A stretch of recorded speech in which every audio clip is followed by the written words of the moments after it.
de la secrétaire générale, Madame Bintou Keïta, de son exposé. Nous nous félicitons de la présence à la présente séance des représentants de la RDC et du Rwanda.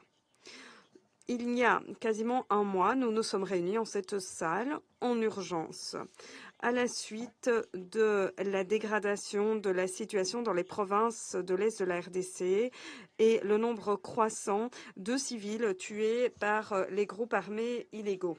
Hélas, en dépit des tentatives internationales de stabiliser la situation et de la régler par les voies diplomatiques, la situation sur le terrain ne s'améliore pas.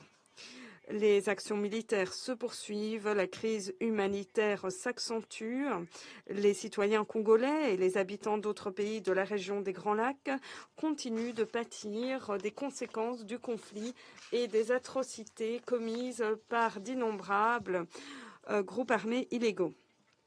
Nous sommes particulièrement préoccupés par l'évolution de la situation dans le sud Kivu, où Uvira, proche du Burundi, a été menacée d'être encerclée et attaquée par les M23. L'escalade dans cette région pourrait entraîner des combats sanglants et encore aggraver la situation humanitaire et réduire à néant les initiatives de médiation internationale. C'est inadmissible. Il est temps que les armes se taisent, il est temps de se concentrer sur des mesures concrètes de règlement de la crise et de création de conditions normales de vie pour les habitants de tous les pays de la région. Nous connaissons tous les solutions élémentaires à cet égard. Il ne faut pas réinventer la roue, faire effet de doublon ou sans cesse en discuter alors que les mitrailleuses continuent de retentir. Toutes ces conditions sont énoncées dans la résolution 2773 adoptée à l'unanimité. Il s'agit des obligations mutuelles qui se retrouvent dans l'accord de paix de Washington du 27 juin, ainsi que dans le cadre de la médiation à Doha.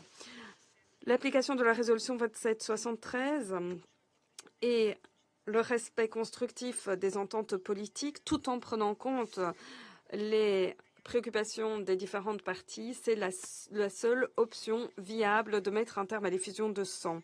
Il est évident qu'à cet égard, une condition préalable est la cessation de la coopération de gouvernement avec des formations armées illégales telles que le M23 ou encore les forces démocratiques de libération du Rwanda.